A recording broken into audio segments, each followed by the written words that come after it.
The discovery Marcus Chen wiped the grease from his hands for what felt like the 1,000th time that day. The recycled air of mining station Omega-7 tasted of metal and desperation, a flavor he'd grown accustomed to over the past 8 months. His tool bag contained everything he owned, and his account balance showed exactly 3 credits and 17 cents. Not enough for passage off this floating tomb, barely enough for another week of synthetic food. The announcement came through the station's public channel, while Marcus was patching a coolant leak in the lower decks. Most people ignored these automated messages, but something about this one made him stop. A derelict vessel, registration number X4429, was being auctioned off. Starting bid was half a credit. No inspection permitted before purchase. Location was asteroid cluster Theta 9, just 2 hours away by shuttle. Marcus had seen plenty of scams in his 43 years of life. Ships didn't sell for pocket change unless they were completely worthless. But as he sat in the cramped maintenance tunnel, surrounded by the hum of life support systems, he realized he had nothing left to lose. The worst that could happen was he'd waste half a credit and a few hours of his time. The auction house was nothing more than a converted storage bay with flickering lights and a holographic podium. Marcus arrived to find only 3 other people there. 2 were obvious scrap dealers who took one look at the ship's specifications on the display and laughed their way out the door. The third was an old woman who seemed to be there by mistake, asking repeatedly about a furniture auction. When the automated auctioneer began its countdown, Marcus raised his hand. No one else bid. Within 30 seconds, he became the owner of whatever was waiting on that asteroid. The transaction drained half a credit from his account, leaving him with barely enough to rent a maintenance shuttle.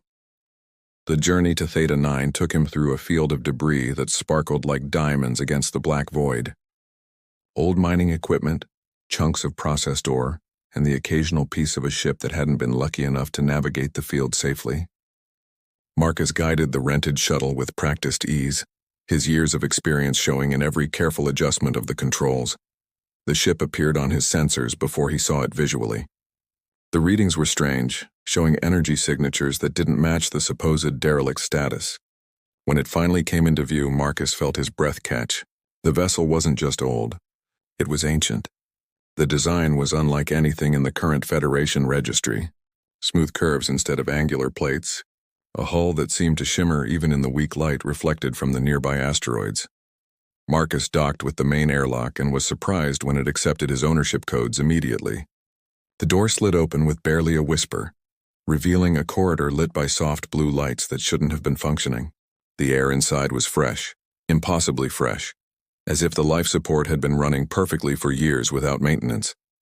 Every instinct told him to leave. Ships didn't maintain themselves, but curiosity had always been his weakness, and this mystery was too compelling to abandon. He moved deeper into the vessel, noting how the walls seemed to pulse with a faint luminescence. The metal, if it was metal, felt warm under his touch. The bridge was where things became truly strange. The controls were labeled in multiple languages, including ancient Earth scripts he recognized from history texts, Chinese, Arabic, Hindi, and others he couldn't identify. But underneath each label was another script, flowing and organic, unlike anything in any database he'd ever seen. A soft chime echoed through the ship, and Marcus nearly jumped out of his skin. A panel he hadn't noticed slid open in the floor, revealing stairs that descended into what should have been solid hull according to the ship's visible dimensions. The blue lights grew brighter, seeming to invite him down. The chamber below defied physics. It was larger than should have been possible, with a ceiling that stretched up into darkness despite being in what appeared to be the bottom of the ship. In the center sat a pod unlike any stasis chamber he'd ever seen. It was organic-looking, like a giant seed made of pearl and silver, with veins of light running across its surface. Inside, visible through a transparent section, was a figure. Humanoid, but definitely not human. The being had skin that shifted between blue and silver, with elongated limbs and a face that was hauntingly beautiful in its alienness. 6 fingers on each hand, eyes closed in what appeared to be peaceful sleep. Marcus approached slowly, his hand instinctively moving to the emergency beacon on his belt. But before he could activate it, the pod began to open, not with mechanical precision, but like a flower blooming, petals of material folding back to reveal the being within. The alien's eyes opened, revealing irises that swirled with colors Marcus had no names for. It sat up slowly, gracefully, and looked directly at him. When it spoke, the words came not from its mouth but from everywhere at once, resonating in the chamber. Finally, the voice was melodious, neither male nor female. "Someone with the old markers has come." Marcus stumbled backward. What markers? Who are you?" The being stood, towering at least 7 feet tall, but moved with such fluid grace it seemed to float. "I am Ashkor, last guardian of the threshold. And you, Marcus Chen, carry the genetic markers of the original Cedars." The alien paused, tilting its head. "You call yourselves humans now? We knew you by another name. That's impossible. Humans evolved on Earth. We have fossil records, evolutionary history." Ashkor's expression might have been a smile. "Yes, you evolved on Earth. But who do you think placed the first seeds of life there? Who guided the process until you were ready?" The Guardian moved to a wall panel that materialized at its touch. "Your people were our greatest achievement, our children among the stars. We scattered you across the galaxy on a dozen worlds, each group developing independently, waiting for the day you would grow strong enough to reunite." Marcus felt his legs go weak. "You're saying humans aren't just from Earth?" "Earth was merely one garden among many, but something went wrong. The others, the ones you call the Federation Council species, they found you too early. They suppressed the truth, kept humanity divided, weak. They fear what you could become if united." Ashkor's hand moved across the panel, and the chamber filled with holographic displays showing star maps, DNA sequences, and images of worlds Marcus had never seen. "Why were you in stasis? Why here?" "I waited for one with the markers to find me." "The ship called to you, didn't it?"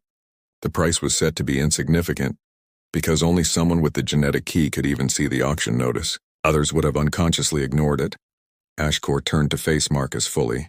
"I have waited 3,000 of your years for this moment. The time of revelation has come." The ship suddenly shuddered and alarms began to sound. Marcus checked his portable scanner and swore. "Corporate security. 3 ships closing fast. They must have tracked my shuttle." Ashkor's colors shifted to deeper blues. "They always come when one of my kind awakens. They know what we represent, the truth we carry."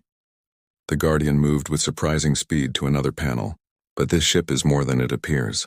Your people's ancestors built it with technology the Federation has suppressed for millennia." "My people's ancestors? You mean humans built this?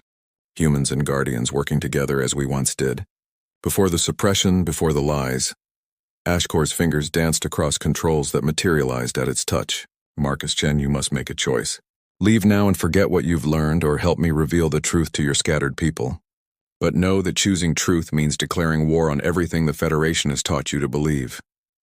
Marcus thought of his empty accounts, his purposeless existence fixing broken equipment for people who barely noticed he existed. Then he looked at the impossible chamber around him, the alien offering answers to questions humanity didn't even know to ask. "Show me everything," he said. The revelation Ashkor's fingers continued their dance across the controls, and the ship responded like a living thing. The walls brightened, panels slid open to reveal weapon systems that looked more like art than machinery, and the entire vessel hummed with power that made Marcus's teeth ache. "The security forces approaching us work for the Hegemony Trading Coalition," Ashkor explained while working. "They're not true Federation forces, but they serve the same masters. The ones who benefit from humanity's ignorance." "How do you know about the Hegemony?" Marcus asked, moving to what looked like a navigation console. The moment his hands touched it, the controls reconfigured themselves into a format he intuitively understood. "I know because we've been watching. Those few of us who remained. Guardians hidden throughout the galaxy waiting for this day." The alien pulled a crystalline device from a compartment that hadn't existed moments before. "This contains the complete history, not just of Earth humans but of all 12 seed worlds." The first impact shook the ship as the security forces opened fire. Marcus expected hull breaches, explosive decompression. But the ship's hull absorbed the energy like a sponge absorbing water. The walls glowed brighter with each hit. "They're using plasma cannons," Marcus said, reading displays he shouldn't have been able to understand. "But the hull is converting the energy to power. One of many technologies deemed too dangerous for humanity to rediscover." Ashkor inserted the crystal into a slot in the main console. "Marcus, I need you to understand something. The Federation Council consists of 7 species.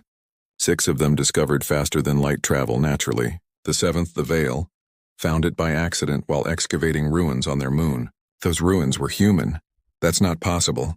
The Veil achieved FTL travel 800 years ago. Humans only managed it 200 years ago, and only because the Federation shared the technology. Wrong. Ashkor pulled up a holographic display showing a planet Marcus didn't recognize. This was Kepler 442b, what your ancestors called New Eden. Human colony established through generation ships 2,300 years ago. They developed FTL independently within 3 generations. The entire colony was wiped out by a plague that genetic analysis shows was engineered. Marcus felt sick. The Federation committed genocide? Not directly. They used intermediaries, corporations like the Hegemony, criminal organizations, anyone who could maintain plausible deniability. Every time humans somewhere in the galaxy came close to their potential, they were knocked back down. Earth was simply the one colony too public, too populated to eliminate quietly. Another impact, stronger this time. The security forces were escalating. Marcus could see on the displays that they'd launched boarding pods. We need to move. They'll be cutting through the airlock in minutes. No, Ashkor said calmly. They'll try. Watch. The boarding pods attached to the hull, and Marcus could hear the whine of cutting tools through the ship's structure. Then the sound stopped. On the external cameras, he watched as the pod simply detached and floated away, their pilots unconscious according to bioscans. The ship has defensive systems that work on consciousness itself, Ashkor explained. Non-lethal but effective. Your ancestors were not warriors by choice, but they knew how to defend themselves. My ancestors, Marcus repeated, still struggling with the concept. You keep saying that, but I'm nobody special. I'm a mechanic who fixes broken air recyclers. Ashkor turned to him, and for the first time Marcus saw something like compassion in those swirling eyes. You fix things because it's in your genetic memory. Humans were the builders, the engineers of the ancient alliance. We Guardians were the navigators, the explorers. Together we mapped half the galaxy before the suppression began. The crystal in the console pulsed, and suddenly, the ship's communication system came alive. But instead of broadcasting on normal channels, it was doing something else. Marcus could feel it more than hear it. A resonance that seemed to vibrate in his bones. What is that? A wake-up call, Ashkor said. Every human in this system with enough of the original markers will feel it. They won't understand why, but they'll be drawn to discover the truth. The Guardian moved to another station. And now for the real revelation. The main display lit up with a star map, but not one Marcus recognized. It showed the galaxy, but with trade routes, colonies, and stations marked in configurations that didn't match any current chart. 12 points glowed brighter than the rest. The 12 seed worlds, Ashkor said. Earth, New Eden, Sanctuary, Haven, and 8 others. Combined population of 43 billion humans, though they don't all call themselves that anymore. Some have been isolated so long they've begun to evolve differently. But the genetic markers remain. 43 billion. The Federation census says there are only 8 billion humans in total. The Federation only counts Earth humans and their direct colonies. They don't count the miners of Asteroid Belt Gamma, because they've been classified as a subspecies. They don't count the Void Walkers of the Dark Nebula, because they're listed as extinct. They don't count dozens of populations they've deliberately misclassified to keep humanity from realizing its true numbers. The security forces had regrouped and were now maintaining distance. But Marcus could see more ships appearing on long-range sensors. We're going to have company soon. Lots of it. Good, Ashkor said. The more witnesses, the better. The Guardian pulled up another display, this one showing communication channels across the system. With a gesture, it opened all of them. Citizens of the Federation, my name is Ashkor, last Guardian of the Threshold. I speak now to reveal truths that have been hidden for millennia. The response was immediate. Hundreds of channels lit up with incoming transmissions. Demands to cease broadcasting, threats of legal action, offers of credits for silence. Ashkor ignored them all. Humanity is not one species from one world. You are 12 tribes from 12 worlds, deliberately separated and suppressed to prevent you from reclaiming your birthright. In my ship's database is proof. Genetic records, historical documents, technological blueprints that were stolen from you. Marcus watched the security forces on the scanner. They were hesitating, probably receiving conflicting orders. The broadcast was reaching every receiver in the system, from the poorest miner to the highest Federation administrator. The station, Marcus said suddenly, Omega-7 has 30,000 people, mostly human. If they heard this, they are hearing it, Ashkor confirmed. And more importantly, they're feeling it. The wake-up call awakens more than consciousness. It activates dormant genetic memories. Nothing dramatic, just enough to make them question, to make them wonder why certain things have always felt wrong. On the communication channels, the tone was changing. The threats were being drowned out by questions. Ships throughout the system were altering course, heading toward their position, not to attack but to witness.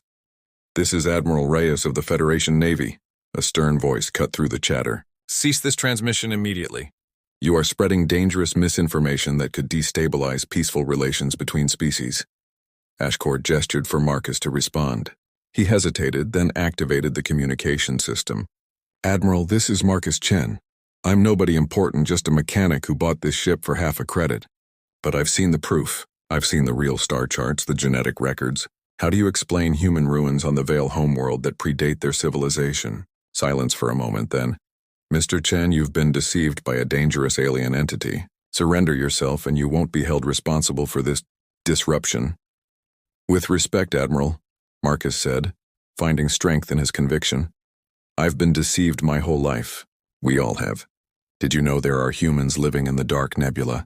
They call themselves Void Walkers, and they've been there for 1,000 years. The Federation lists them as extinct." "I am very much not extinct," a new voice entered the channel, speaking accented but understandable common. "I am Captain Yuki of the Void Walker clan ship Eternal Night. We have heard the Guardian's call. We remember the old songs, the ones that speak of when we sailed between stars as equals, not servants." More voices joined, a mining collective from the asteroid belts, speaking in a dialect Marcus barely recognized as human. A research station on the edge of the system, whose scientists had always wondered why human DNA contained segments that seemed designed rather than evolved. Ship after ship, station after station, humans throughout the system were responding. "The revelation cannot be stopped," Ashkor said quietly to Marcus. "But there will be resistance. The Federation Council will not give up their control easily. There will be those who prefer the comfortable lie to the difficult truth." "What happens now?" Marcus asked. "Now you choose. The ship recognizes you as captain. I can teach you to use its full capabilities, help you unite the scattered tribes of humanity. Or you can dock at the nearest station, walk away and let others carry this burden." Marcus looked at the displays showing thousands of ships converging on their position. Not a fleet, but a gathering. Humans from every corner of the system, coming to see the impossible ship and hear the impossible truth. "I spent my whole life fixing broken things," Marcus said. "Maybe it's time I helped fix something bigger." Ashkor's expression was definitely a smile now. "Then let me show you what this ship can really do. What humans and Guardians once accomplished together, and can again." The alien's hand moved to a panel that had remained dark until now. "This is a quantum communicator. It doesn't use normal space. The signal reaches everywhere instantly. That's impossible. Quantum entanglement doesn't work that way. Federation science says it doesn't work that way. Human science, real human science, said otherwise." Ashkor activated the device. "Every Guardian still in stasis, every human settlement hidden in uncharted space, every suppressed colony will hear this." The chamber filled with light as the quantum communicator engaged. Marcus could feel it, like a bell ringing in dimensions he didn't have names for. Across the galaxy, on worlds he'd never heard of, humans were looking up at their skies and knowing, somehow knowing, that everything was about to change. "Mr. Chen," Admiral Reyes's voice came through again, but softer now, uncertain. "The Federation Council is convening an emergency session. They're demanding to speak with you and the Guardian." "Tell them," Marcus said, his hand steady on the ship's controls, "that humanity will be happy to speak with them. All of humanity, for the first time in 3,000 years as equals, not as subjects." The stars outside seemed brighter somehow, full of possibilities that had been hidden for too long. Marcus Chen, failed mechanic who'd bought a ship for half a credit, was about to help humanity reclaim its place among them. The revolution wouldn't come through war or conflict, but through truth. And sometimes truth was the most powerful weapon of all.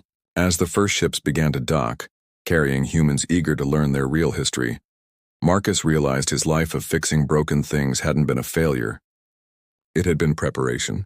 Now, alongside an alien guardian and 43 billion scattered humans, he was going to fix the biggest broken thing of all: humanity's stolen future. The Federation would resist. There would be challenges, setbacks, probably danger.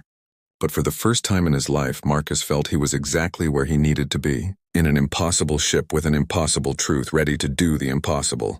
The stars were calling, and finally, humanity was ready to answer as themselves, whole and united, no longer shadows of what they were meant to be.